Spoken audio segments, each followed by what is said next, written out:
Actually, Gracie, you can, it was actually just one. Good evening. I'm going to call to order our August 23rd school committee meeting. Please join me in the Pledge of Allegiance.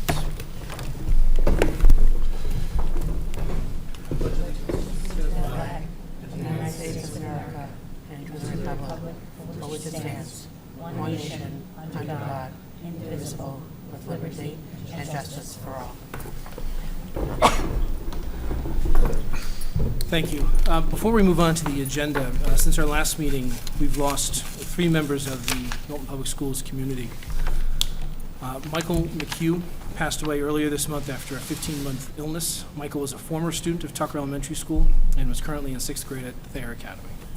Justin Lloyd passed away on August 23rd at the age of 23 following an illness.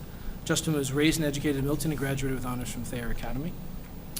And Ms. Nikika Taylor, sister of middle school custodian Nelson Taylor, passed away Sunday in a tragic shooting in Boston. Our condolences to the McHugh, Lloyd, and Taylor families.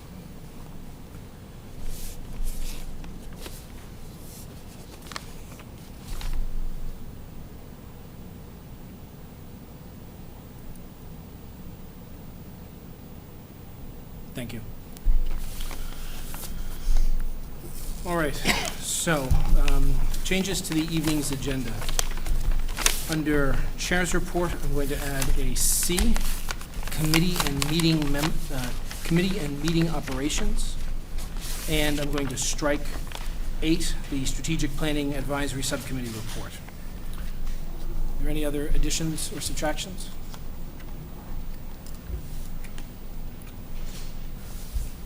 Excellent. Anyone for citizen speak? No. Wonderful. And on to the superintendent report. Thank you, Chairman Donahue. First, I'd like to invite to the table Milton Public Schools Head Nurse Margaret Gibbons. Margaret? And Margaret's here to report tonight on an important Department of Health DESE issue being implemented in the public schools across the Commonwealth. Welcome, Margaret. Thanks, Mary. Thank you. And I want to thank the committee for having me tonight and also for putting me first on the agenda. I'm probably going to say the same thing a few times during my very short presentation because they're important for you to hear and really understand why we're going to implement the SBIRT training here in Milton this year, 2017-18 school year.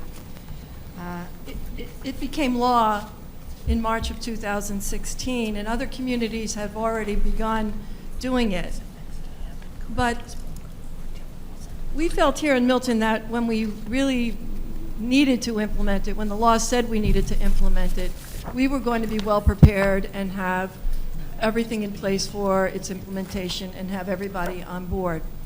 And to that end, in July of this summer, we had 3 representatives from the Department of Public Health out to Milton to meet with, at that point, there was a representative group from middle and high school of at least 10, and it could have been 12 staff members, including both principals, Principal Jett and Dr. Spalding, and the nurses and Noel Weig, all the people that were important to making this a success when we implemented it.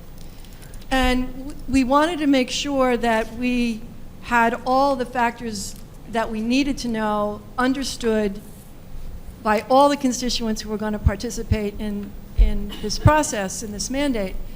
And it was important for us all to hear it at the same time because, as you know, sometimes you hear something here and then it's reported out there and not everybody gets the same message. And this initiative is so important in the Commonwealth across the board that I felt it was incumbent upon me to make the people come together, to hear it, to listen, and to be able to form a united and cohesive approach to implementing SBIRT. An acronym stands for Screening, Brief Intervention, and Referral to Treatment. It sounds like a lot. It's really not as much as it sounds. However, it's crucially important to the students that we are planning on screening.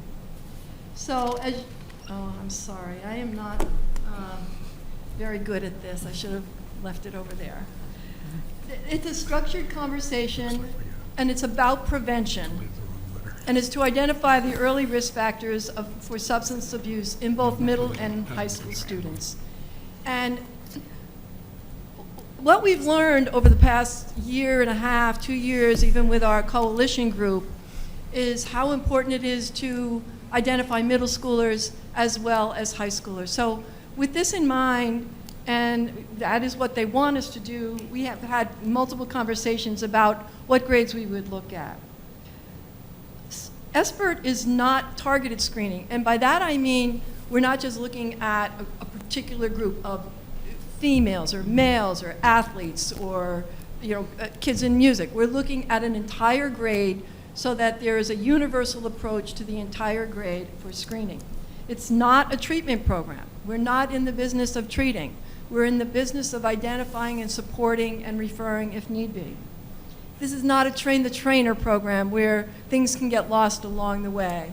We have only DPH-approved training. To that end today, 28, and I'll repeat myself, 28 staff members came to training today. Middle school, high school, administrators, principal, nurses, guidance, adjustment counselors, PE teachers, we had classroom teachers, coaches. We had every group we thought would be able to have an impact, a positive impact on a student as we progressed in this training and progressed in implementation. We've chosen grades 7 and 9. 7 was, I will say, I was very encouraged for grade 7 by the Department of Public Health representatives, and there were 3 at our meeting. And they gave a lot of reasons why they felt 6th grade was a little too young, 8th grade might be a little too late. So we did that. In 9th grade, because we didn't want too many years in between, we wanted to be able to look at the transitioning 9th graders and begin screening actually in the 9th grade before we actually do this 7th grade, and I'll get to that. And this brief intervention is we use the CRAFT tool, which we have used the CRAFT tool 5 years ago and 4 years ago with our parents, because we had one of our parents, John Knight, is the creator of the CRAFT tool. And we used it back many years ago prior to prom.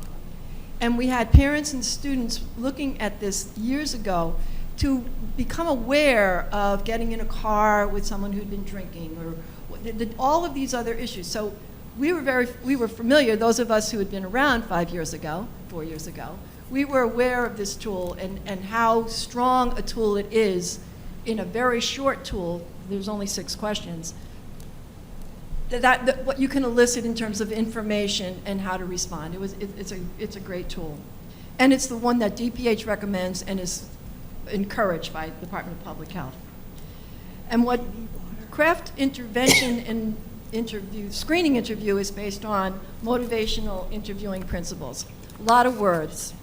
Basically what that is to be non-judgmental in your interview, elicit information from the students that you are interviewing in an empowering way to get them to identify what they do, as opposed to us deciding you must do this or you must do that, or you probably do this because you're in the 7th grade, or you probably do that. And that's not what this is about. And our training today was very comprehensive and extremely well presented. And then the referral process is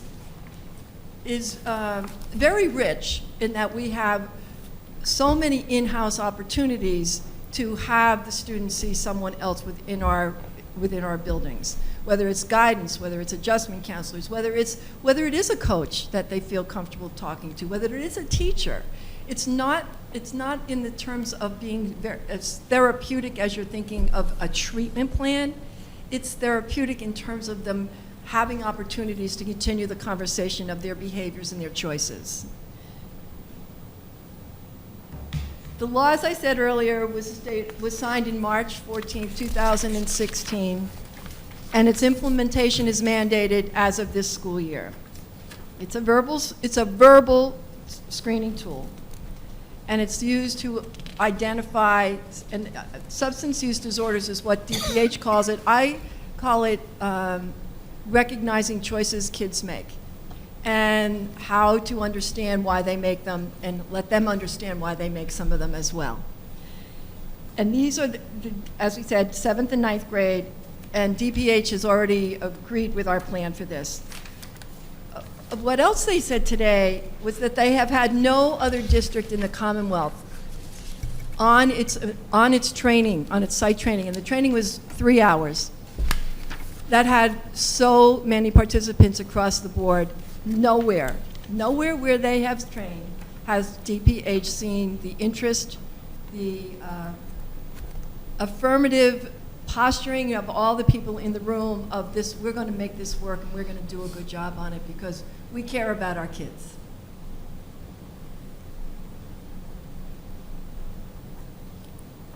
These are key elements that have begun to already notify parents and guardians. Mr. Jett has already sent out a piece in his newsletter and another piece to parents. We've got a plan of how many times we're going to notify so that nobody is misunderstanding what this is about, having opportunities to talk about it. I've offered to go to PTO meetings to explain it, in a smaller group if they have questions. And as I said, parents and students may opt out. One of the first questions we learned today when a student comes in for the screening is to ask, are you okay with, having us ask these questions? And at that point in time, if a 12-year-old at the Pierce Middle School says, no, I'm not comfortable, I don't want to do this, it's over. It doesn't continue. And it stops there. It doesn't mean I can't go back and ask them again a week later, would you like to try this screening again or something? But it means at that moment in time, it's over. And that, people have to understand that, students have to understand that, and the parents have to understand that. We will honor and recognize anyone's desire not to be a participant. And you have to understand, these are kids. So when the first few students get, into it, and there's a discussion, as we know students do, and there's always discussion about what was asked or how you answered. And there could be, some fear that percolates up, like this table, and there could be some questions that the unknown, because how students report something to their peers, it's skewed one way or the other. So you have to anticipate that and recognize that their first response of maybe not participating may not be really what they want. It's really, the interesting pieces about the data that's already been collected is that very few students or parents opt out. And students really do want to tell you. They really do want to share some of these things with somebody who they know it's safe to share with. And that was a surprise to me as I was listening to DPH, because I think kids are secretive and don't want to do that. But the data that they're getting back from across the Commonwealth, the communities that have started this, is exactly the opposite. Students want to share because deep down, or whatever it is they're thinking or doing, they want to seek out a safe adult to talk to about it. And I think with the response we had today with the training, we have a myriad of adults that are going to be available for our students to find somebody who they can talk to. All responses are confidential, no disclosure without prior written consent unless there is a medical emergency. That means nobody's tagged here. There is no downside to this discussion. And this is what has to be emphasized when we're talking to parents and we're talking to the students about the process. And we believe in full disclosure. The people that we were with today and our leader from DPH shares the questions prior. There's no surprise. We don't want students nor parents to feel that there's a gotcha in there. This is not what this is about. This is about preventative and supportive interventions for the students in these grades. And I think it comes at really an opportune time as the history in the Commonwealth as we've known and the sadness that has come to our families that we all know about. This is really so timely and so perfectly, such a perfect opportunity for us as we join with the coalition in the community to add another element of support and identification and prevention that can go on for years to come for our students and the families affected. There are no records. There's no records kept. There are no identifying markers on this, and there's a spreadsheet with numbers that yes or no. There's no identifiable data sent to DPH, non-identifiable data. It's strictly just numbers. The grade, the numbers, period. And only, as I said earlier, only the DESI tool is used, which we're going to use the craft tool.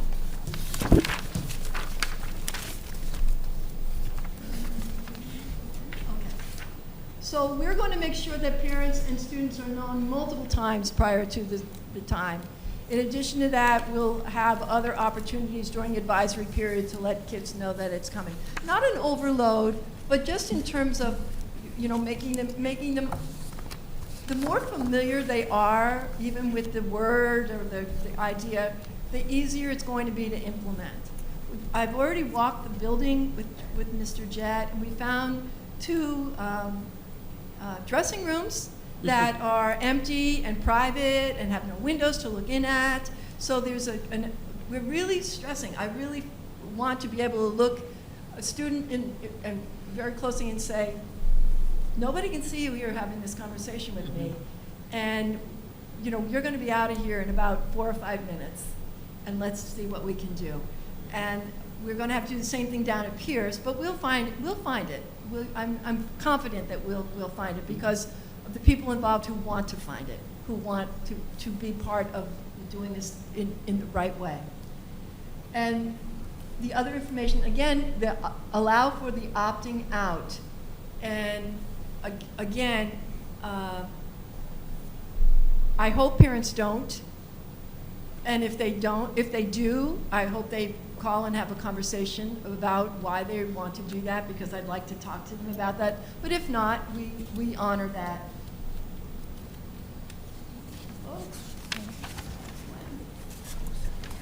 Okay. So there's a lot of information that is yet to, how do I turn this off, Mr. You want it off? Dr. Pavlicek? Top? You can turn it off. There's still work to be done in terms of logistics and the nuts and bolts. But we are, according to what DPH told us this afternoon, we are light years ahead of other districts that have not yet implemented.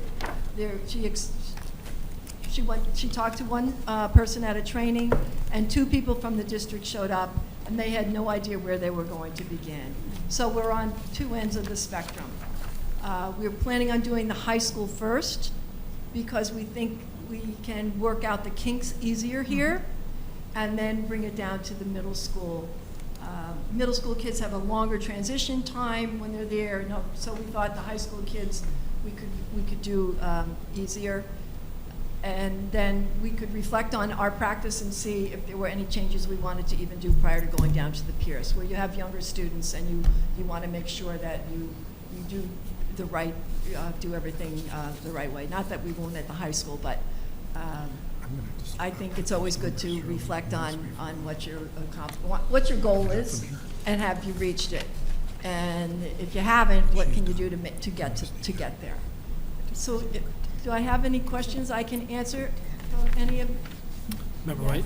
I was just wondering if a child enters in the 8th grade, brand new to the Milton Public Schools, would there be an opportunity to do this screening tool for someone who may not have had it as a 7th grader?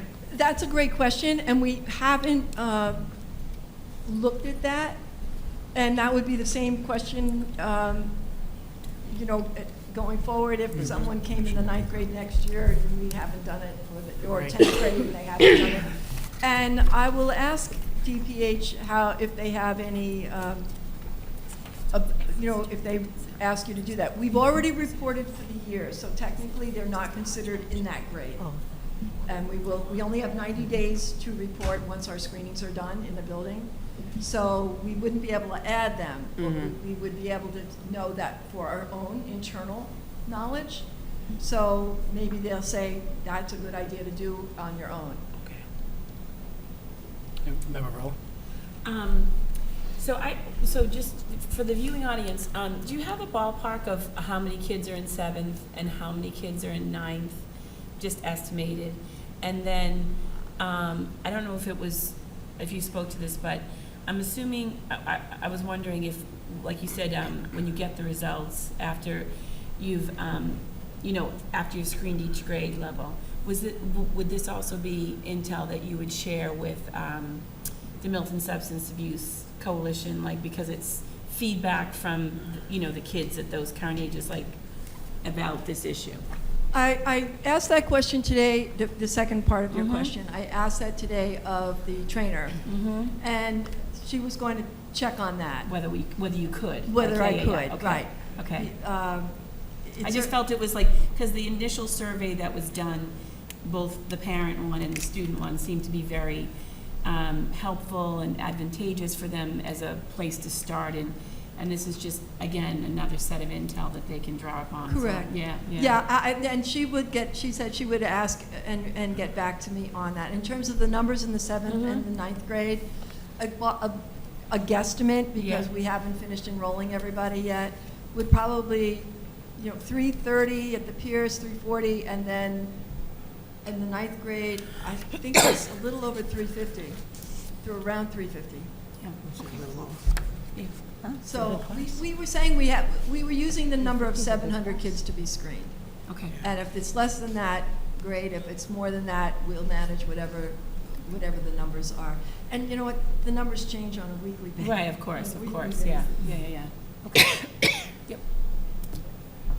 Just as a follow-up to Sheila's point, I would think that if you're going to if you got permission to share that information with the coalition, you could probably have to almost a consent to do that as Correct. part of the initial information that you share with parents. Because I think from a legal point of view and confidentiality, you probably couldn't share unless a parent gave permission to do that. I'd have to even add, it's the student who has to give us permission Right. to share. Right. And that would be a difficult explanation to be trying to tell a 12 or 13-year-old, we would like to share these numbers with an entity in the community. It may be something we want to get some data on over a couple of years, and then try and figure out how to incorporate that into some sort of general, unidentifiable type of report for sharing, or in general terms, we could probably talk about, you know, approximately this number and approximately that number. But in all fairness, until we actually go through the process once, I would reserve sharing any information with anybody because I'm not sure how it's going to look, and we want to make some changes yet that I would really expect for us in school ourselves to take some time to digest what's going on and how we're doing, and give ourselves a report card on the implementation. And that Superintendent Gormley asked me earlier at the policy meeting, we did receive a grant already. The check has come from the district attorney's office to help defray the cost of subs and any particular tools we might need, you know, notebooks or anything, which I don't think so. The only thing I was thinking of was maybe a shredder, but that was all I could come up with. Superintendent. As I sat here tonight, when I was a teacher, I taught Margaret Gibbons' children at the Glover, and as a principal, I was fortunate enough to have Margaret Gibbons as the school nurse And as I listened to Margaret tonight, I'm so glad that the school committee and the community, as the head nurse, working with adults, and then working with 1,000 Milton High School students, spending time going to the other 5 schools, guiding the other nurses. I'm very, very proud and pleased for the Milton Public Schools of you and your role, and I'm glad that this school committee and the community could see the ease and the confidence. And I know from the email traffic among superintendents that they are known about this, but Margaret stepped up, became educated, and we saw all of the personnel leaving the building today. So on behalf of the district, thank you very, very much, and for your leadership and your guidance and the way you extend yourself to every student, every family, every teacher in the Milton Public School and staff member. Thank you. Well, I appreciate those kind words, Mary, but as I said to you yesterday in our leadership team, I love my job. Shows. Thank you. Member Everhart. I just wanted to thank Margaret Gibbons for working on the policy that accompanied this new law. It's a very large policy. We just looked at it again at Policy Subcommittee, and we'll be talking about it this evening. I know it was a lot of work on a very short time frame, and we really appreciate the effort that you made to get it done. And also just the way that you are presenting this to the community in terms of it being an educational piece, helping parents and students think about their behaviors and their choices and the long-term implications of those things. That's the most important piece for me, and you so eloquently explained that tonight. And I think for parents and for students to think about it that way, and the importance of thinking about your behaviors and the choices you make, that's the piece that we're trying to help people understand, and for the well-being, their social and emotional well-being, and for the long-term choices they make in their life. So thanks so much for that effort. I really think it's an important policy, and I think it'll make a difference long-term for students in the community and for their families. Thank you, thank you. Margaret. I'll end on this. Years ago, when I came up to the high school, I think it's 17 or 18 years ago, I said if we can graduate our students to wear a seatbelt and not smoke. Yep. That's a long time ago. And now, boy, times have changed. And I think SBIRT is the third component, or on the tripod. This is the third piece now, because their environment has changed, the risks are greater, the temptations are all around them, and it's a generation. My children, my grandchildren, I think it's really hard growing up today, and if we can support and help and figure out ways to empower kids to make the right choice for themselves, not to please mom or dad or their guardians or their teachers or their coach, but for themselves, we are creating a generation of really home runs. Thank you. Thank you. Thank you very much. Thank you very much. Next on the agenda, I would ask the school committee, all due respect to former school committees, did the best job proofreading the handbooks. I have to recognize Charlene Roach. Oh, my God, I yes. found her one day last May starting this project, and I said, these children are still at school, and you started the handbooks. But Charlene Roach, our administrative assistant, and who also works for the school committee, has put a tremendous amount of work, corresponds with our attorney, with the principals, to assure that these handbooks are perfect. I want to thank the school committee on behalf of the principals and Charlene for proofing them and ask you for final approval tonight. So I'll move approval of the recently updated, amended student handbooks. Second? Is that a second, Everhart? Ms. Craig- Dr. Craighead. Craighead. Second, Dr. Craighead, thank you. Member Varela? Are we going to point out the changes that we're making? I think that's going to come after, Or you want to do it? right? It Okay. goes under policy. Does it go under policy? Yeah, it's one of the It's kind same- of, yeah, Okay. it kind of. Okay, you'll note it then. And Yeah, I we can have all note it. these We can tabbed note if you it. ever Yeah, wanted yeah, to talk yeah, about it. yeah, Okay. yeah. Can I just say one thing? Oh, sorry. Of course. I just wanted to thank, I would like to thank Charlene as well. She did a lot of work on the handbooks. It's a tremendous amount of work. And I really want to encourage the parents to read the handbook, okay? To read the handbook. I know that sometimes I was guilty. There were years I had 3 handbooks, one elementary, one middle, one high. But there were issues that came up last year directly pertaining to information that is in the handbook. We worked hard as a school committee with the administration to address some of those issues in there. And I really encourage parents to read it, to talk it over with their students, particularly the high school students, as they pertain to academic integrity, as they pertain to sharing of information, using your cell phone to do homework, to share, like, those are important topics you need to be talking to your students. When you sign the handbook, you are signing that you understand that, and that it can come back to be a part of the conversation in the future. So that's a really important piece that I know parents read them. I'm not saying, I'm not berating people. I myself was guilty of just like, give me those pieces of paper and signing the 100. But I just think it's important to every now and then review them. Thank you. I was guilty myself. But now that I sit here, it's different. So. All in favor? It's unanimous. Excellent, thank you. And to close very briefly, with our principals and administrators, we had our first leadership meeting yesterday, and in your, now they're going to turn into yellow folders. I gave you the agenda of that meeting and all of the handouts and the presentations. I want to recognize the principals, administrators who worked all summer reviewing applications, bringing in candidates, checking references. My remark is no one is appointed to a Milton Public School position with only one interview.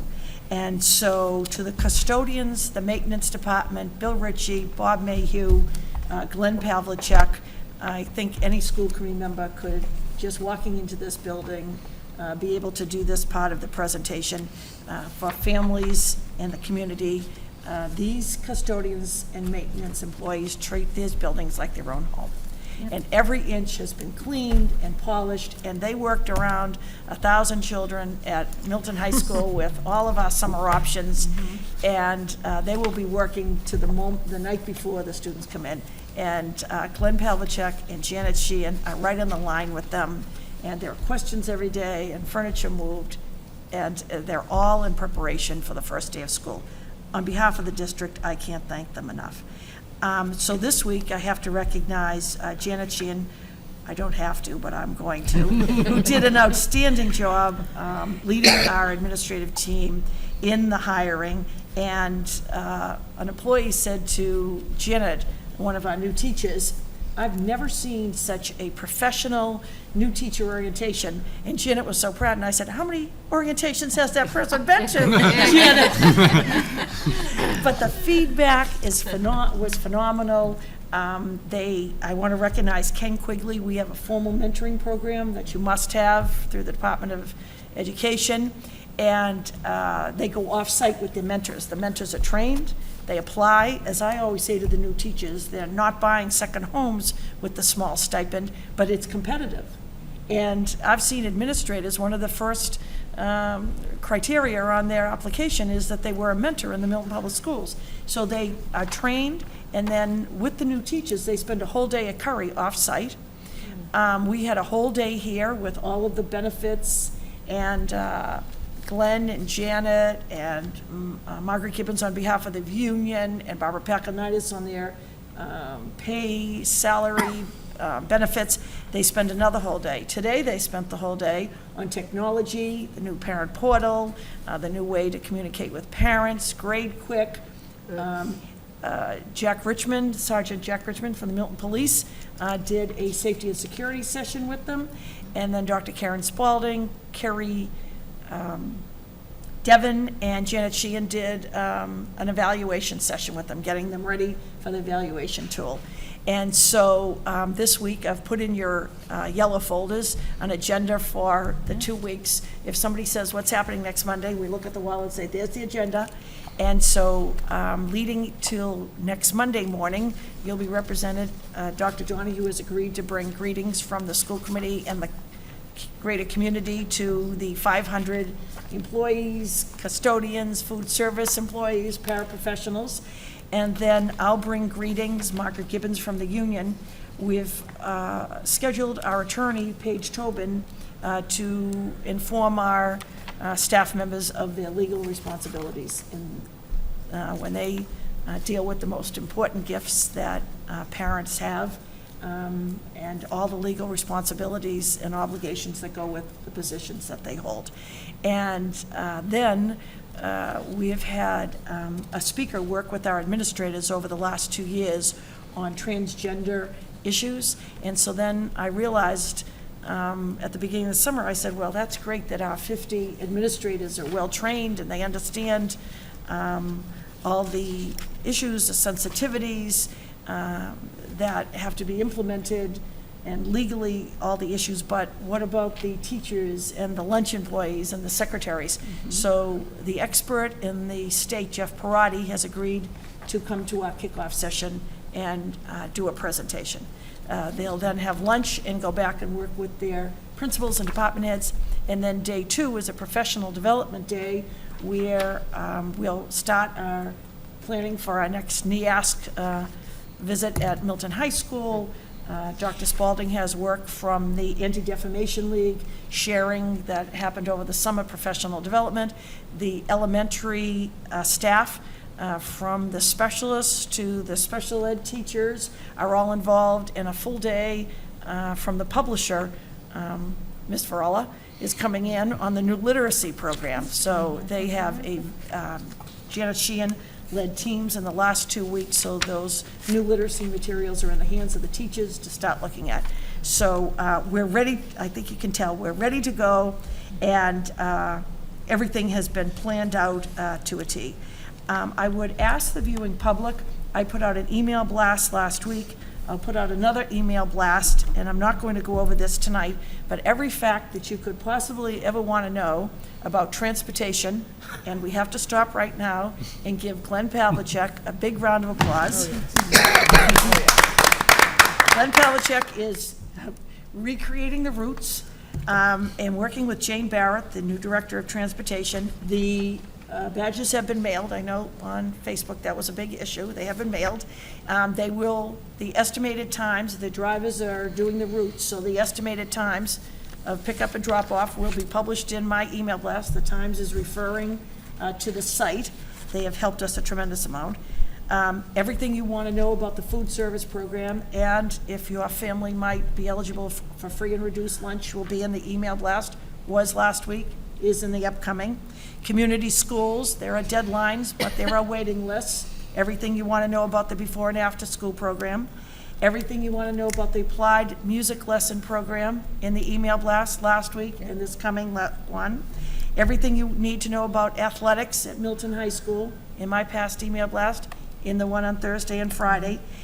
If your child is feverishly getting their summer reading done, everything you want to know about the summer reading requirements in the last email blast and in the upcoming email blast and on the front of our website. That will get everybody ready for the beginning of school. Did I skip anything? Can I just say that although the bus routes are posted, keep an eye on them, they're changing. I changed 2 of them today. And if stops get changed, we'll mail out revised bus passes because they have stop information. But we are getting some initial feedback, this is on the wrong side of the street, this is happening, that. And basically, computers shouldn't be allowed to do bus routes, but they do. And so the rest of us have to go through and fix them. Okay. So they're getting there. I hope they're 90%. I think we're working on them yesterday, today, tomorrow. But there will be little tweaks, so if you see something on the website and you say, that doesn't look right, look tomorrow, it might be different. Okay. And as we change anything for particular people, I'm emailing out changes directly to affected people. But just because you see it on the website today, check it again before you send your child out on Wednesday morning, because we might have modified a route to try to make it work better. But the bus company is out today, yesterday, today, and tomorrow, running the routes to try to time them and try to figure out the more efficient ways to get from A to B, because we have a lot of difficult A to Bs for people who are on one side of town and have a bus to an elementary school on a very far side of town, and who are up some of our private ways and things like that, which make it a little more challenging to pick them up. I skipped one item, 2 items briefly. Reestablishment of residency. Our residency officer has had early morning meetings, late night meetings every Tuesday. Thursday morning, again, early morning. We are now, the principals are corresponding with the 100 parents and guardians who have not reestablished. They're getting individual emails. We apologize. We did robocalls that you were interrupted if you've already been in here. This has been going on all summer, and this is important to the Milton Public Schools and the taxpayers. Very briefly, to Dr. Pavlicek's point, school starts for 1 through grades, students in grades 1 through 12 on Wednesday. The next Tuesday for kindergarten and preschool. Dr. Spalding would bring you back together if I had forgotten to mention that middle school camp ran, and over 200 students went to Pierce Middle School camp. And Pierce Middle School, we talk about new students and new families. Pierce Middle School is holding an information night for new families on Tuesday, August 22nd. Yeah, it was the other night, Last night. Of Yeah. last night. because my husband was So like, they "What?" held and at every one of the elementary schools, these principals are corresponding with families and having popsicle parties, new family orientations, new family tours, meeting with every new family to the Milton Public Schools. To our principals, I have to say, they have spent 24/7 in the Milton Public Schools getting ready this summer. And no question, to the viewing public, is too small to call our office or any one of our schools. Thank you. Member Varela. I think so. I just two queries. So transportation, I think the viewing audience should know that we do have a new transportation director this year, Jane Barrett, right? Is she also like an employee during the day and then taking this on? So that people need to know, and Dr. Pavlicek is also the go-to transportation guy. So between Dr. Pavlicek and Ms. Barrett, just like Jake Smith used to be in that role. But that a lot of times when there's queries and issues, she's going to be in class all day, so that the teacher that is that director, in the morning, if you call with a complaint or a query at 8:02, she's not going to be able to get to that until after school, because it's No, she's not a teacher. Well, she's an administrative assistant, but she has a full-time job. job, right. So, again, I think I can make the commitment on behalf of the district, even if I have to make the calls. By the end of the day, every Right. call will be answered. right. But it's not. It's always an It's added. not automatic. It's not. It's yeah, not it's- somebody waiting to answer every call on call. It's an extra role that a full-time Exactly. employee takes on. Exactly. As a director of transportation, it's not a Good point. full-time thing. Just to And be when prior mindful people of were that. teachers, you're right, that caused another layer. Not that this Yeah. person already has 2 full-time Right, jobs. right. Just like we all work and then we still do this, and then it's another job. So I just wanted to Good make point. that point clear, that role is always in addition to a full-time position in the district. And then the other question I had was, actually two. So on the strategic plan update, did you had people speak to the entire staff on that? No, good point. Yeah. That was yesterday? Yesterday, yeah. So yesterday, I had 40 members of the leadership team. Okay. And so the agenda involved, 4 of our principals went to the National Principals Conference, and they did an unbelievable introductory exercise that was so successful. That's, I think all of them are going to use it with their staffs on the first day of school. Dr. Spalding and Dr. Elaine McNeil-Jamai did a PowerPoint presentation and overview of where we are in the strategic planning, and then we did a participatory exercise that we're going to bring the results back to the strategic planning group. I did an opening exercise. Lori Stillman, in preparation for coming to your meeting on September 6th, did an outstanding section presentation on SEL, on her needs assessment, and she did a participatory exercise with them. And Bob Patterson described the new website that he'll be coming to one of your meetings to roll out. And Marty McKenna, our family liaison person, explained all of the ways that she assists Milton Public School families and can assist these administrators in working with families if they need her. It was supposed to be 9 to 12, 9 to 1:30, they were still there. And then one final thing, when you talked about the implementation of the new reading program. So how many since it's district-wide and it's 1-5 and not, 1-2 and 3-5 or whatever, how many facilitators, I mean, did you just have everybody in one big room, or is there, how many facilitators do they send out for small groups and break it out? They have 2 facilitators. Mhm. One will work with K to 2 and the Mhm. other 3 to 5 Mm-hmm. in separate settings. In separate settings, okay. Okay. And all. And they're sending, excuse me. No, go ahead. They're actually beginning to set up tomorrow. They're bringing lots of materials. They'll add more materials on Monday and be Mhm. ready on Tuesday.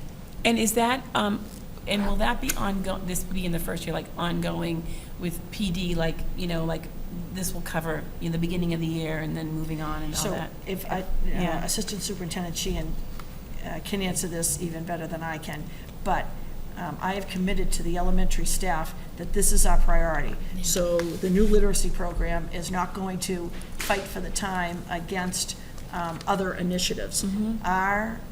The financial commitment of the district, based on the needs assessment and our data, and the enthusiastic response from our teachers going into this new literacy program, we are committed to it.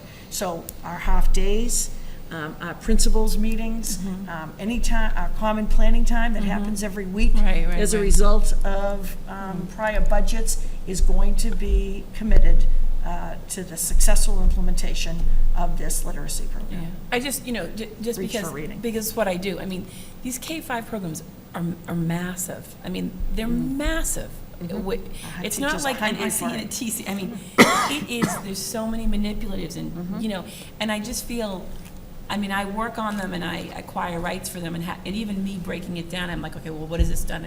It's just, I know that not everybody uses everything all the time, and it's just interesting. I could see how it could just be very overwhelming to say, okay, well, where do we start and where do we, in a short time period that they've, people come back, but. And so to the point that teachers who teach children with special needs, Yes. I even said, because it's an integrated program, the art teachers, the music teachers, the librarians, all of the teachers who support are in the classes. You have speech therapy now totally included, so the speech therapists are going to Right, be at right. the training. That's good. Okay, great. But I'm not minimizing Yeah, the no, implement, it's just- but it's a big- it it's big. It can't compete against a new science program, or we think we want you Okay. to choose this kind of training. This is a training, and it's sort of like the Hawthorne effect. If everybody commits to it and everybody supports it, It I supports think. each other and that common planning time and things, yeah. But I interrupted you. Well, no, I would just add that we have already scheduled for the whole school year what the PD will Great, be. great. And the first day, teachers, the first day of training, teachers will be prepared for their first couple of weeks of Mhm, school. good, good. So we're covering everything from technology And to everything. assessments. Yep. So we've prioritized the Yep. topics. They've told us they've sent their best consultants out. We're very excited about that. And I would also like to share that the principals are reporting that as teachers are going into their classrooms, the literacy leadership team actually came up with a plan for unpacking. Great. And that was huge in itself, No, yeah, because I can imagine. the materials are just incredible. But they actually came up with a plan for how to set materials up in the classrooms, with custodians helping to unpack and remove all of the boxes and so forth. And a couple of teachers have gone to their principals and said, how are we going to work out the sharing of these materials among our grade level team members? And they're just blown away when they hear that they're their materials Yeah. for their classroom, Yeah. that they have classroom libraries and access to just incredible instructional materials. And they are beautiful materials and motivating, and this is really an exceptional program. So I want to close with one more note. The other day, one of the new hires, her father, she's a science teacher, her father is an astronomer and has an observatory. And so if you don't follow me on Twitter, you'll have to tonight, because our Maura Downs took a picture. The new teacher brought in 50 sets of glasses, and we have a picture of all the new teachers at the end of their luncheon with their glasses looking up at the eclipse. So Ms. Downs, nice work on that picture. And again, the feedback was it built a real spirit of we're a group, we're new to the Milton Public Schools, there's a bonding, and it was the luncheons, the breakfast, the sessions were very positive. Outstanding group of new teachers joining an already outstanding group of teachers and staff members. Excellent. Is that it? Thank you. All right, excellent. So moving on to the chair's report, we have the district goals. So this is the fruits of our labor from the retreat last month. I'd like to thank you all for your timely responses and getting them to me so that I could get them, sort of bounce them back and forth between our facilitator and work on them to make sure they're in sort of appropriate format here. If anyone has any constructive changes or thoughts, I'd be happy to hear them now. Otherwise, I'm going to move approval. So I will move approval of our district goals for the 2017-2018. So moved. Thank you. Is that White? Second. So, seconded by Rosemary. Thank you. All in favor? Or, Well, hold on. yeah. Wait. You give people Can I Please. just discuss? Okay, so I did want to ask, when I had seen, just again, I know that we discussed this, but on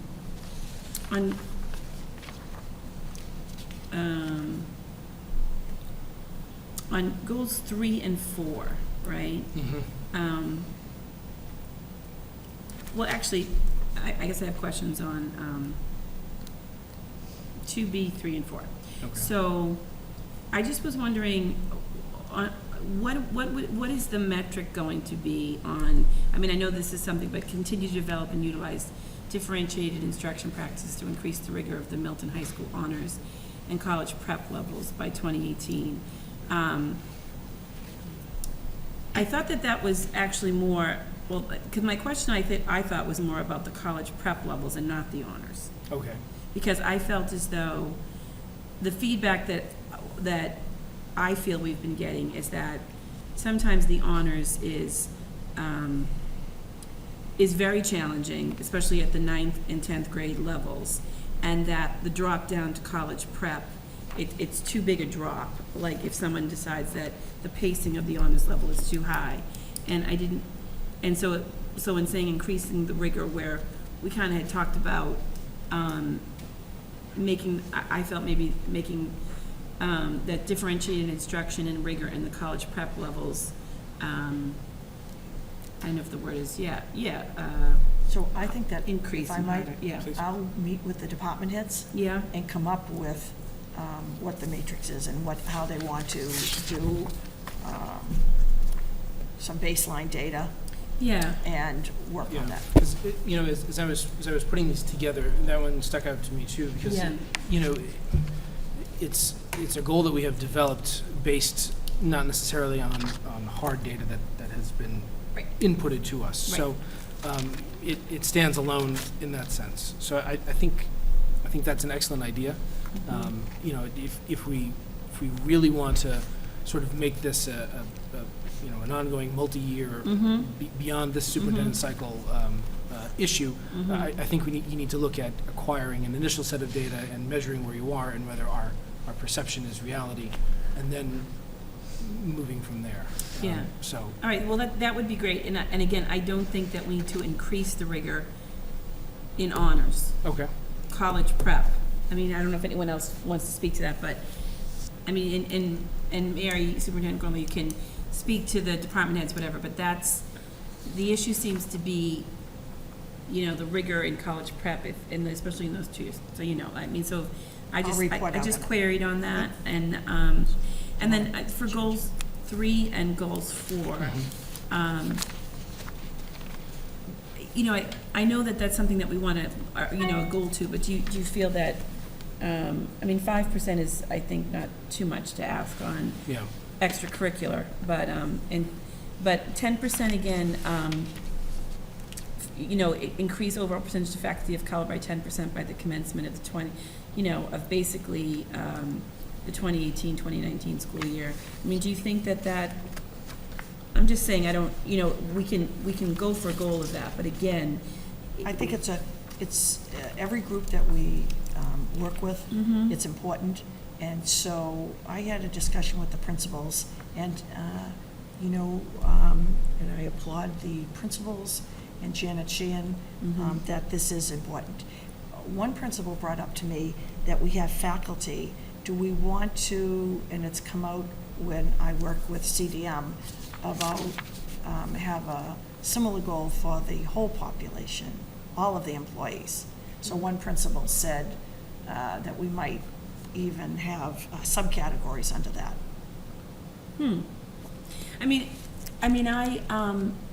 I think that's an interesting, comment. But I think that needs to be something that we strive for. But again, I also feel that, and I know this is an issue that's brought up, like I've even said when I was running for office, this was brought up a lot, the year that Dr. Donahue and I were running. But again, the research and the querying that we've done, there's a bigger national issue that, like I always ask and query about, like whether the National Teachers Association is doing more to reach out to students of color, in universities across the country to encourage them to go into teaching. So, there's quality and then there's the quantity too, and it's the percentages are very small. How many people of color are saying, okay, well, I want to be a science teacher, I want to be a math teacher, and so it's definitely something that is always on our radar in Milton Public Schools, and I'd like the districts to know, the viewing public and the audience to know that.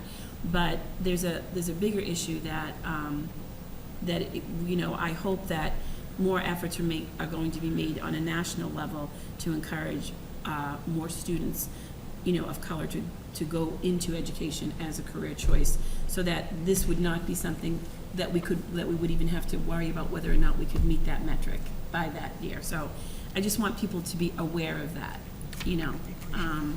But if you feel that it's not something we can't meet or almost meet, then I'm okay with that on that number. But I just wondered about that when I read it. And I presume similar but less profound concerns about goal number 4. And is that what you should? Yeah, I think because it's only 5% and not 10%, that that maybe that might not be as challenging. But that again, that goal, in this to the viewing public, this has increased the overall participation of students of color in extracurricular activities by more than 5% by June of 2018. This is again something that we continue to talk about. That VIVU and our metrics shows us, and it's something that there's a lot of avenues that are already in place that we do that to reach out, but and we're going to continue to try to increase that, but again, can't force people to join a sport or play hockey or play saxophone. It's the choice, Encourage. but we will continue to do it. But sometimes I feel, Well, sorry. What do you feel? Member Everhart? Dr. Go Donahue. So I think this is extracurricular, so we weren't just targeting the sports this yeah. time. We were thinking about music and drama and all the other things that are going on. And It's I a think big thrust by this is CDM right, for the music. right. And this is these two topics are just ongoing, long-term goals of the school district, as you just said, right? Because it's important and because it is a national issue, something that they're talking about on the national issue. And I think that just always keeping it in the forefront and always pushing is the best thing we can do. Right. 10%, 5%, 20%, maybe we get to the point someday where it's 15%, and that would just be wonderful. And maybe we help with the national conversation.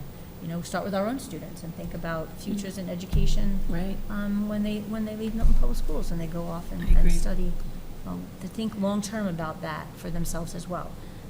So I think, and I do think that adding not just sports but extracurricular is really important. That's different from our goal from last year, I think, right? Yes. Yeah, okay. Dr. Craighead? Yeah, I'd just like to say I'd like to say something about both of these.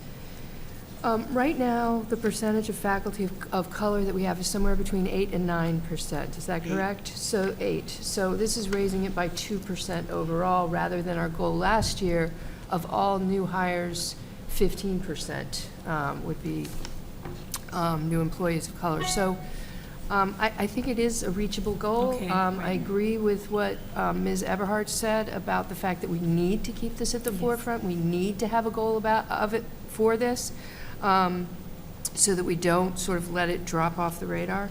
And I also think that, given that we just, due to the generosity of the voters in Milton, we just passed an override to reduce those school fees by half. And that's one of the things I'm going to talk about in my finance subcommittee report.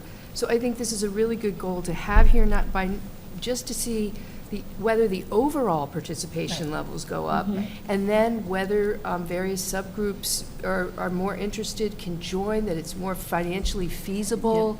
You know, I think that this is a really good time, actually, to have this as a goal as well. So, it's just my 2 cents. So, I'm unless you feel very strongly, I'm going to keep goal 3 with just faculty. Your point is well taken, and by extension, as you mentioned, CDM's point that, you know, as they pointed out, it's also important that sort of the overall makeup of the MPS employee body as well. But I want to remain focused. I think it would be beneficial to remain focused on faculty this year, and then sort of segue into my prepared comments about what these goals mean for us vis-a-vis the strategic planning initiative, et cetera. That I think that this year, and if you look at the last couple of goals, this sort of is beginning to fit into a multi-year framework that's not just mirrors the superintendent's evaluation cycle, but that will sort of begin our planning for a multi-year strategic plan that looks at our district goals and the direction the district is headed in. So I think your point is well taken, and I will bring that feedback to the strategic plan. Great. Member Everhart. So I just had, thanks to everyone, like Dr. Downey said, for the work on these goals. They're really terrific. So I'm just thinking about, goal number 6, which is the technology goal, which is the one that I worked on. I know that I sent you a lot of information because Lori Stillman sent this really great 70-page technology plan from a district in another state, and it was just so full of information. And I'm just wondering if, I know we need measurable goals by a certain time frame, that's the whole point of this, but it seems like a lot by June of 2018. I don't know, I don't work for the district, so I don't know how much, this seems more like you're saying, long-term. Yes, it's a lot. You could do one of these things, and I'm sorry. The goal is timely in that this is also a goal of the strategic plan. I just looked at it and I was like, oh, man, I just missed that one, yeah, so. Yeah. Sorry. There's a lot in there. Yeah. There is a lot in there. We have had technology plans in the past. Right.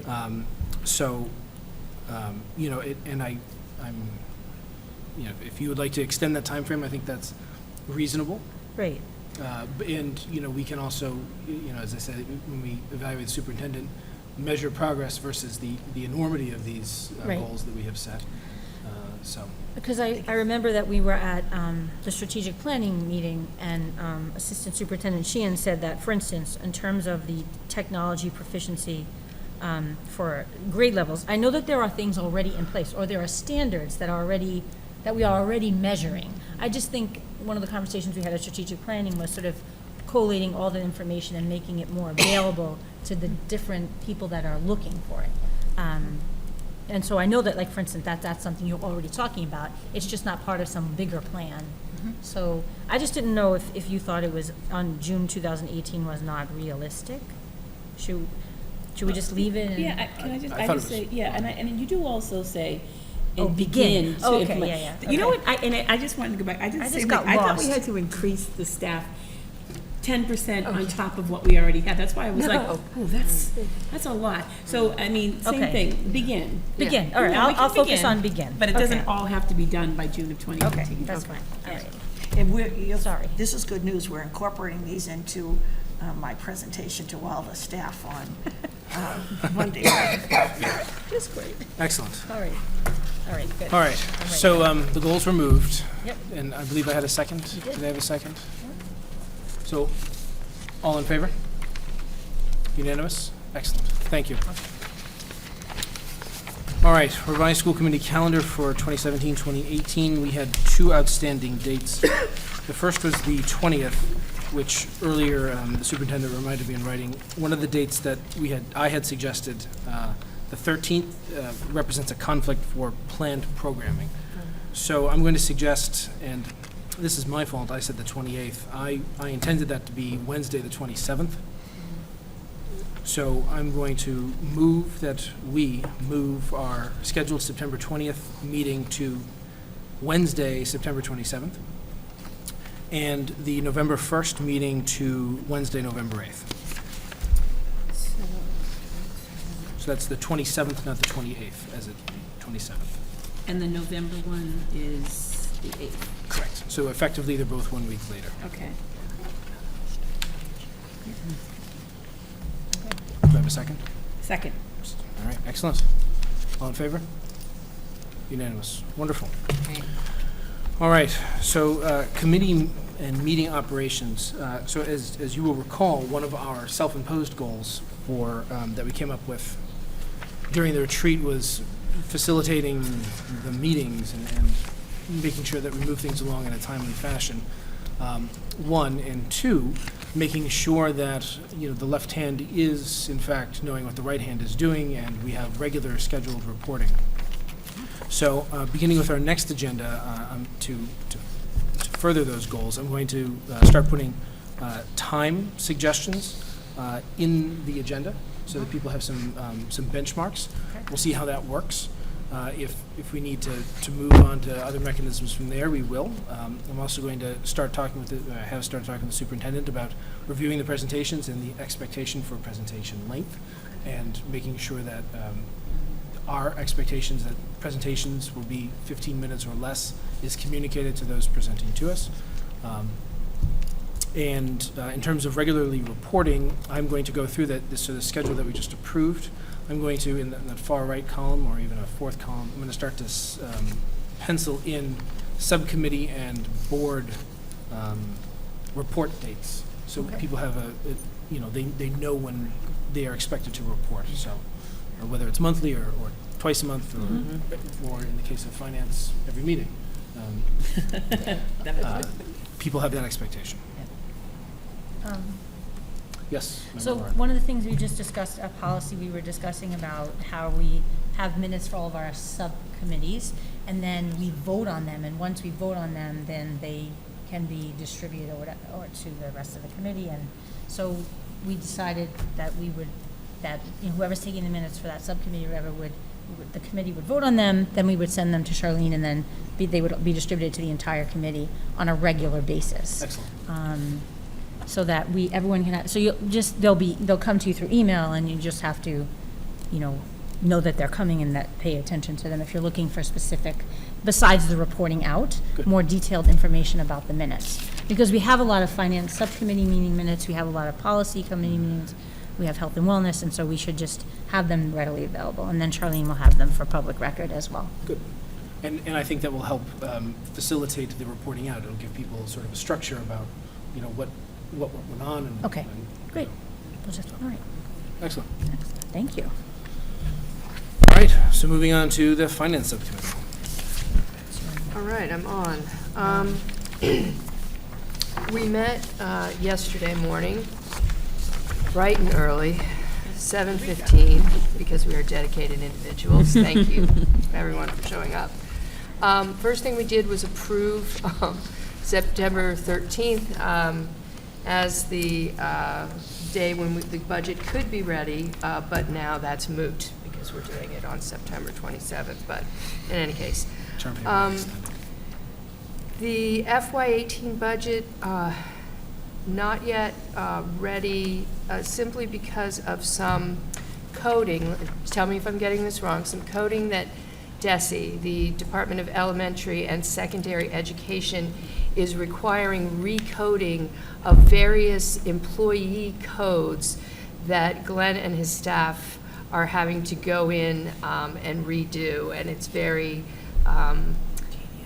detail-oriented process. And so, but that will be ready soon, very soon.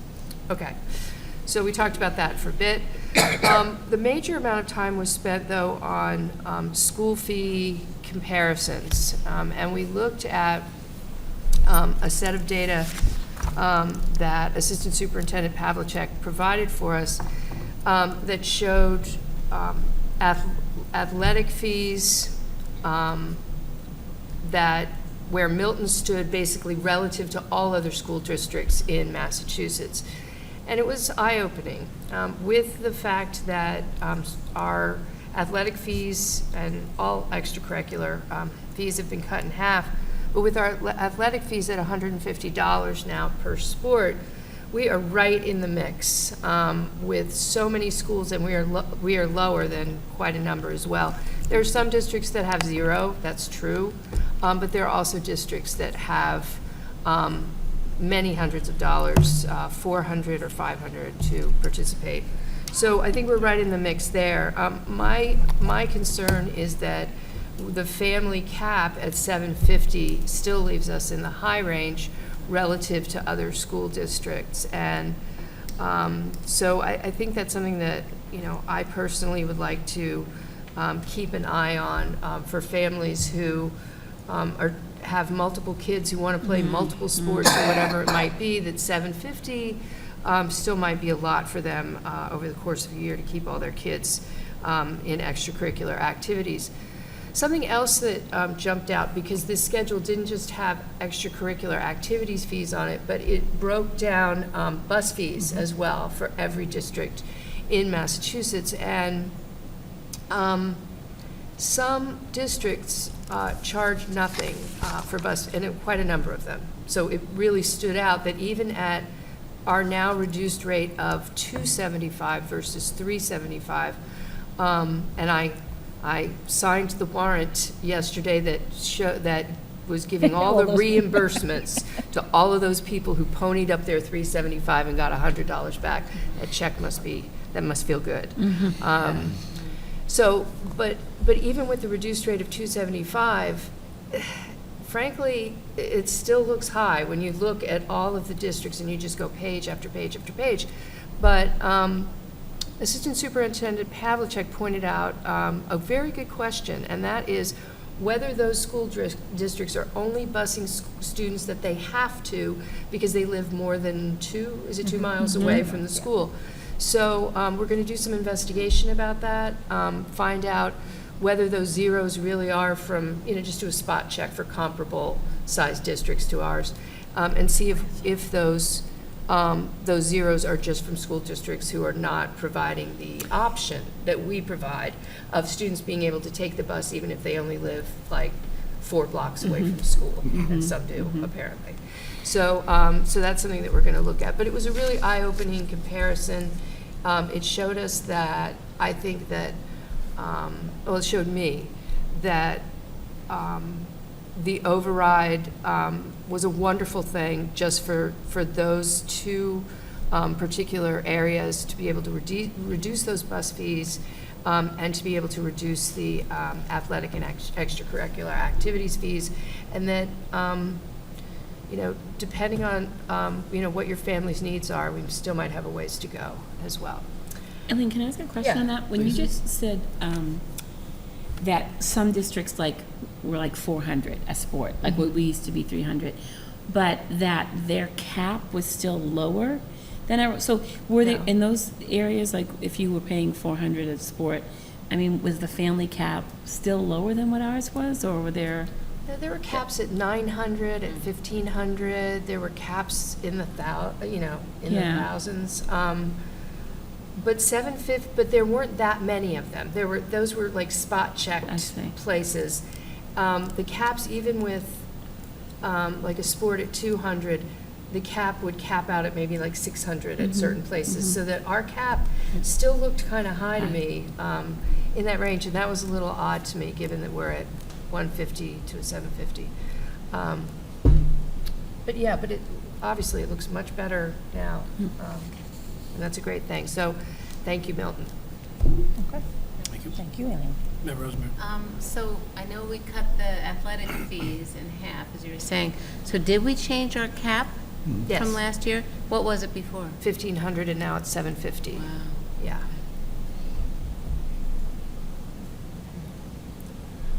And so that ends, I think, my finance report, except that we need to approve some vendor warrants, so I'm going to make some motions. All right, first, I move to approve vendor warrant number 5 dated August 3rd, 2017, in the amount of $311,267.95. Second? Second, Varela. All right, all those in favor? Unanimous? Unanimous. I move to approve vendor warrant number 7 dated August 17th, 2017, in the amount of $193,552.42. Second. Second, White. Okay, all those in favor? Unanimous. And finally, I move to approve vendor warrant number 8 dated August 24th, 2017, in the amount of $146,356.69. Second. Second, That's the Varela. one with all the bus refunds. Yes, it is. Lots of them. All right, all those in favor? All right, Unanimous. unanimous. Thank you. All right. All right, thank you. Policy? All right, so Sheila and Ada, we can work on our policies here. All right, so we have a few policies for reading and hopefully approval this evening.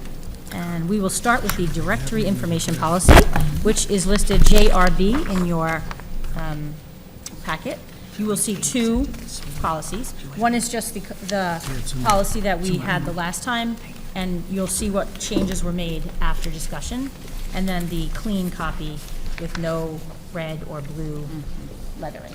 So just a quick review, directory information policy is a policy that addresses information that can be disclosed by the district without written consent. And a parent or guardian has the right to opt out and not have directory information released. And then it's defined in the policy what constitutes directory information for the Milton Public Schools. And you will see here that it includes the student's name, address, and telephone listing, their date of birth, their major field of study, their dates of attendance, their weight and height of members of athletic teams if they are on a team, their participation in officially recognized activities in sports, and their degrees, their honors, and their awards and post-high school plans.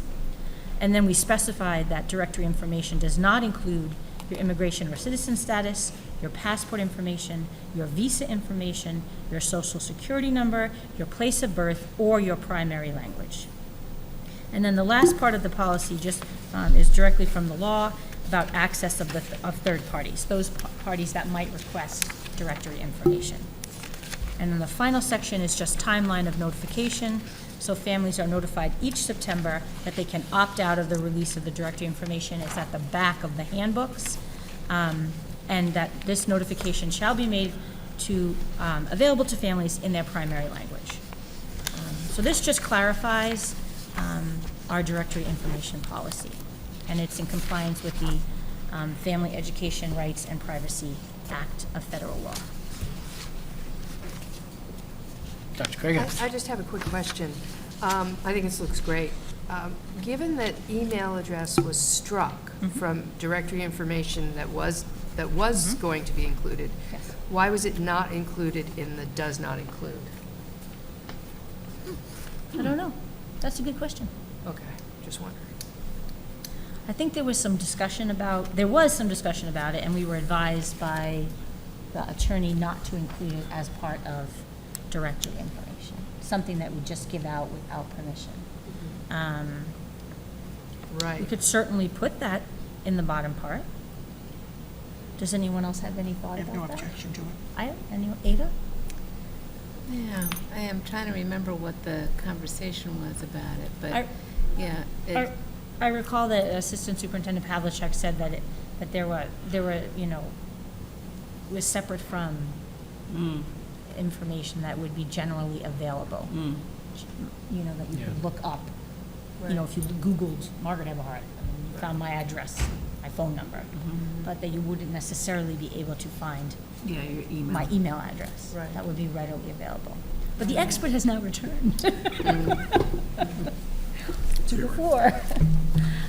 We were just discussing on the direct information, we struck email address, but we didn't include it. So direct information does not include the following: email address. Thoughts Yes. about sticking Should it it be down there? included in the does not include, since it was struck from the does include? I don't believe it was ever in the included information. No, it wasn't. No, it wasn't. It'd never been part of, Oh, it had never been part of it. never been Right, part of the, it. Oh, so it was We added it. considered it? Yes, Oh, we I considered see. it. All right. And then, Directory information is defined right, could include a variety of topics. right. And it defines it as could include. And email, while address is one of the things directory information could include, email address was never one of the things it could include because it was written, I suppose, before a lot of people thought about email addresses. Right. So we were thinking of putting email address in under the guise that it is part of someone's address, but in fact, it's questionable whether we could include email address in a directory I see. information, as the regulations don't specifically allow it as one of the items that could be included in directory information. That's fine, that answers my question. And one of the reasons that the other things are here under does not include is when we received the memo from the Maura Healy's office, it specifically addressed some of these issues with regard to directory information. Okay. In terms of that. So that's why we specified that there. We talked a lot about it. Many, yeah, so that's the directory information policy, Dr. Donahue. Wonderful. And I'll note that we're using our expedited process. Okay, great. So, Should we- shall we move approval? Sure. Wonderful. All those, so I'll move approval of policy JRB. I'll second. All in favor? Consent documents. Unanimous. Excellent. All right, so the second one on here, we have actually, I'm a little, so that's the big policy. Where is the big policy? So do we actually have? The substance abuse. Yeah. Yes, right here. I feel like, yes, I have so many copies of this now. I know, you're like, So anyway, we actually approved this back on November 9th, 2016, through when Margaret Gibbons wrote it for us. But there have been some changes to it because, so I guess I'm a little confused, Dr. Donahue, because we haven't approved, we added to, okay, if you look at the next piece on the agenda here, the AMA. yeah, the one about the alcohol and tobacco and drugs. So it's part of it it's part of now. this, Yes, right. It's been added to it. We changed the part of that policy that's included in this policy. And we added, as Member Rosemarin pointed out, on pages 16 and 17 of the policy, more information for parents and about referrals for assistance in terms of substance abuse. So if we approve this policy before, you see what I'm, Can we do them, can We we do should do both the other in one one fell first. swoop, or do we do them individually? I don't know. We could do both in one, or we could simply reverse the order, Okay. if that would make more sense. I think that probably makes a little bit more sense. All right. All right, so if you look in then at teaching about alcohol, tobacco, and drugs, IHANA, which is a long-standing policy of the district, but we changed it to include a section that is now mandated to be included in this policy, and that's the section in red that says that parents of middle and high school athletes and other adults such as coaches, athletic directors, athletic trainers, and school nurses will receive educational materials on the potential dangers of opioid use and misuse.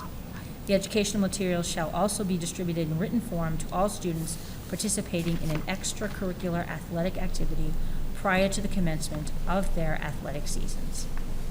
So that's the part that we changed and needed to be added as a result of the changes in the law with regard to drug use. All right. So I'll move approval, and I'll again note with the consent of our superintendent and the chair of policy that we're using our expedited Correct. approval process. I'll move approval of policy IHAMA. Second? Second, excellent. All in favor? Unanimous? Can I?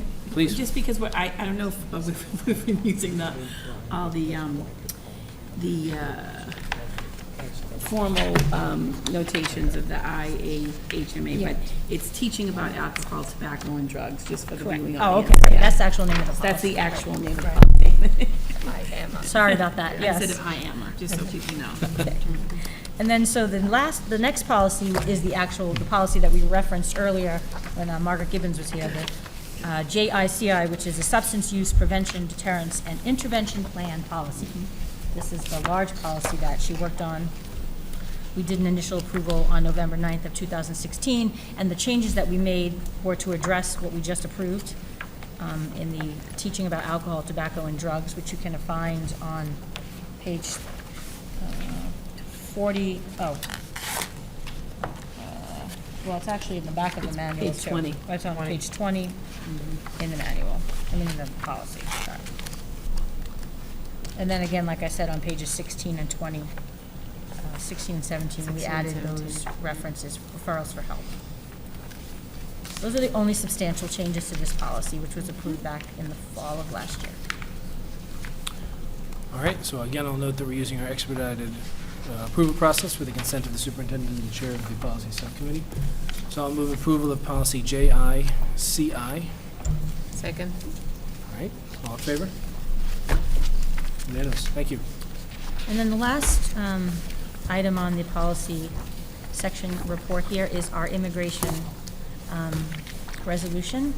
And thank you to the policy subcommittee for the work on this. We have presented you with a final copy of the resolution. This copy, which you have in your packet, are the changes suggested by the policy subcommittee. I want to thank Ada Rose-Marin for all of her thoughtful consideration of the resolution.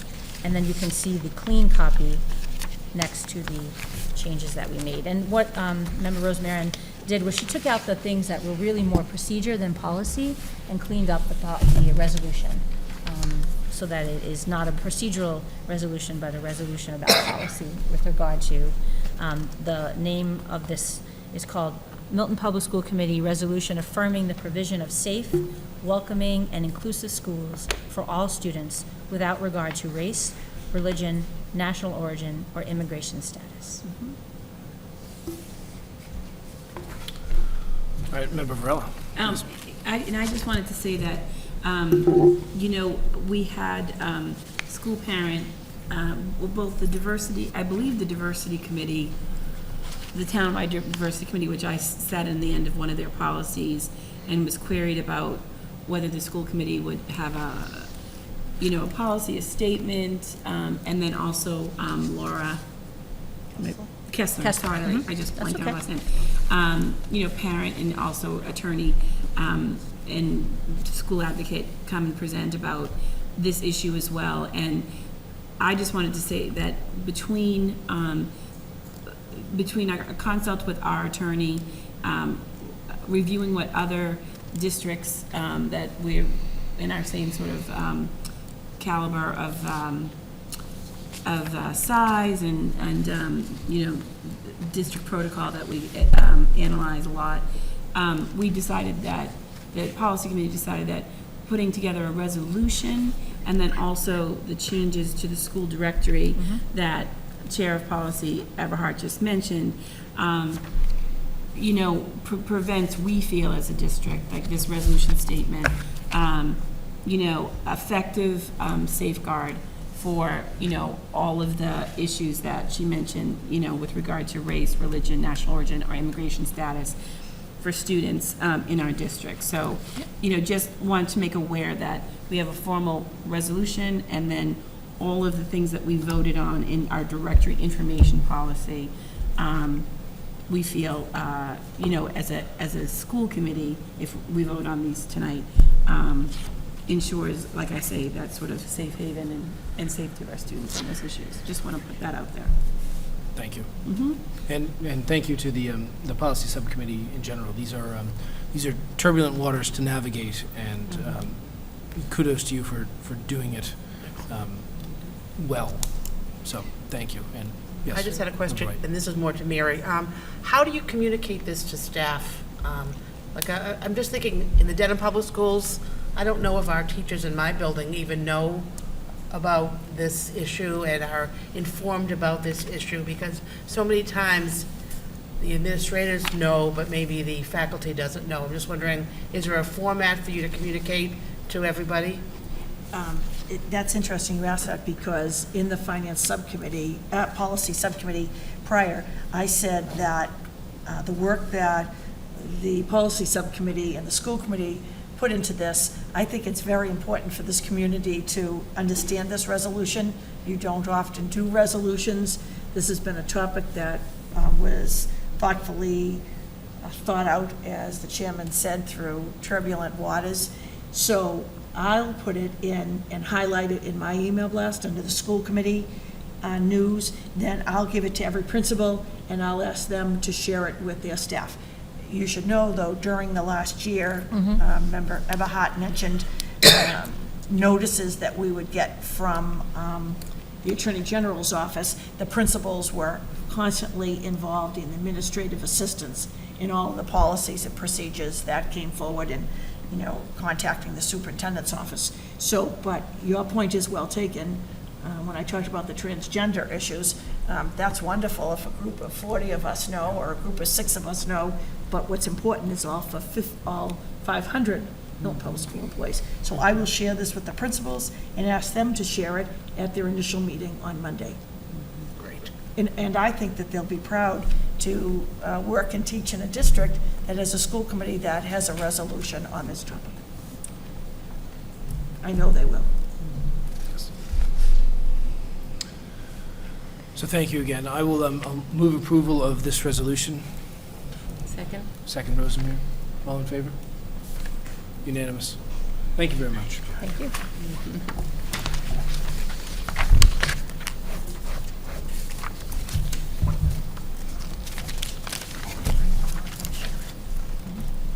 All right, so that brings us to transportation. So I just really briefly just want to mention, and I passed out this little handout, that many of you, while you're driving at Edge Hill Road, might have noticed that there's major construction going on in front of the Cunningham and Collicott. And, what we've decided to do, the Transportation Committee, subcommittee that we have, that I'm the chair, along with Dr. Pavlicek and Lieutenant Mark Alba, who is in charge of transportation for the Milton Police Department, as well as our town our town engineer, our Milton's, the engineering department. They came to us probably in January or February to talk about the fact that they would be making these improvements to the sidewalks, the streets, and the crossing area in front of Cunningham and Collicott, and that the work would be implemented over the summer. So on the Monday before school, which is Monday, August 28th, from 6 to 8 p.m., there's going to be a public discussion in the Cunningham and Collicott cafetorium, followed by questions and answers on the ongoing construction, the changes. We're going to give the background information on why the construction is being done, and what all the families of the schools can expect, what the flow of walking and crossing streets are going to be. The meeting will be attended by members of our school committee, the police department, and again, the town engineer. So there'll be a much detailed overview of what the history, why we're doing it, how we're going to proceed, so that hopefully the opening day of school will flow nicely. Was it last year or 2 years ago that we had the piers change in the flow? Two. There's two. Yeah. I mentioned that was very successful. Right, and that was Thanks to successful, and you. that's a big change. So Lieutenant Alba. this is going, there won't be changes to the car drop-off and pickup, but the walking to school and crossing of street and crossing guard will all be changed and updated. So this will go out, we're announcing it tonight, and this will go out in Superintendent Gormley's email blast on Friday. It will go out by both Principal Redden and Concanon, out to their parents, and once or twice this week as well, as well as Monday. I know this is also announced on the Milton Police Department website, because again, it's a joint effort that we're doing with them, because it affects, it's a town-wide change that they want to make, but because it affects our schools, our transportation subcommittee has been involved in it. So that's really the big And we'll do a initiative. robocall Sunday night. Yeah, it's robocall Sunday night as well, so, yeah. Just to call it our country. Have we arranged to have Milton Access TV film that presentation for people who can't attend? I've been in communication, really Lieutenant Alba is the one who kind of organized it and worked with the town engineer. I know that in conversation, we had asked if he could reach out to them to at least publicize it, but I'll put that down and ask him tomorrow if maybe they can, and just be a continued loop that Yeah. people can show. Yeah, good point. Excellent. All right, thank you. Thank you. All right, so that brings us to approval of minutes. And I'm going to make an omnibus motion that we approve the minutes of April 26, 2017, May 3, 2017, intentionally skipping the 17th, and approve June 7th, the 17th, 2017. Second. Wonderful, second row. I'll give everyone a moment to shuffle through their minutes. Are there any revisions or other comments? These were the Right, reading minutes. ones, and these were the kids came and chatted with us. And the lunch, that was fun. Yep. These are all committees again.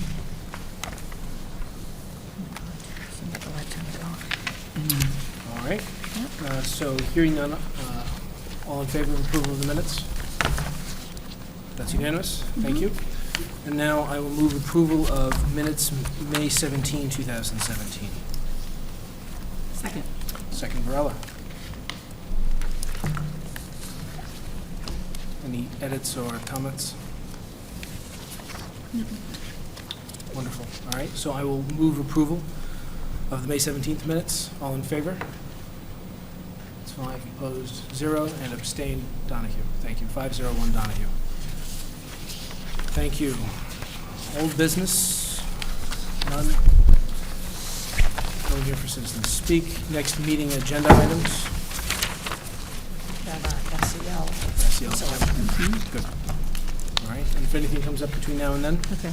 please just email. All right, so I will move that we go into executive session for the approval of the executive session minutes and to discuss negotiation strategy for non-union personnel, the discussion of which an open session may affect our bargaining position. This is a roll call vote. Member White? Yes. Member Rosemary? Yes. Member Craighead? Yes. Member Eberhardt? Yes. Member Varela? Yes. Dr. Donahue, yes. We'll adjourn into executive session, not to return to open session. Thanks. Good, yeah. Well done.